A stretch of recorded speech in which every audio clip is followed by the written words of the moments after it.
Assalamualaikum warahmatullahi wabarakatuh. Saya Alvin Fiantara dari Biodik Magister Biodik A 2023 akan mempresentasikan media multireseptatif saya mengenai struktur anatomi daun.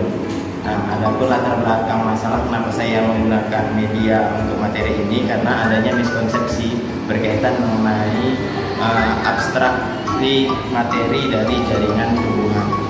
Nah, jadi seperti yang kita ketahui bahwasannya untuk materi makronya ya adalah daun itu sendiri, di mana daun memiliki fungsi utama sebagai tempat fotosintesis ya. Nah, baru kemudian dari daun nanti kita mengenalkan bagian-bagian anatomi daun. Seperti yang kita ketahui di sini ada bagian epidermis bagian atas, kemudian jaringan mesofil palisade, kemudian mesofil spons, dan kemudian di sini ada epidermis bagian bawah yang disitu dijumpai dengan adanya stomata. Nah, untuk bagian mikronya diperkenalkan adalah bagian-bagian anatomi daun. Sedangkan untuk bagian simboliknya di sini saya sertakan terdapat beberapa jaringan yang mengandung bahan-bahan utama terkait fotosintesis, terkait seperti cahaya matahari, kemudian silem mengandung H2O, kemudian di sini ada beberapa jaringan pembuluh yang ada silem yang mengandung H2O, kemudian di sini ada floem yang tepat menyimpan hasil fotosintesis berupa glukosa. Kemudian ruang-ruang kosong ini di bagian mesofil itu di antara spons itu terdapat ruang kosong sebagai tempat keluar masuknya udara berupa CO2 sebagai bahan baku utama dan O2 sebagai hasil fotosintesis yang akan dilepas ke udara.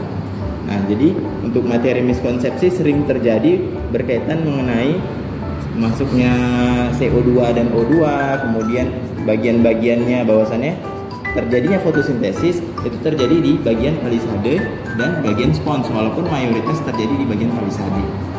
Mana tadi tempat penyimpanan oksigennya di mana tadi? Di ruang-ruang kosong ini. Di ruang kosong. Di ruang kosong sebagai tempat menyimpannya gas ya, ruang udara. Terus air di pembuluh silem. Ya. Kemudian akan diantar masuk nanti ke di masing-masing palisade dan spons itu terdapat kloroplas. Nah, ini ada CO2 ya? Iya, CO2 masuk dari stomata, dia terperangkap di sini sebagai bahan baku fotosintesis. Nah, jadi CO2 yang masuk itu sebagai bahan baku fotosintesis dan hasilnya itu kan terlepas dulu di ruang kosong ini oksigennya. Nah, baru sebelum dikeluarkan melalui stomata.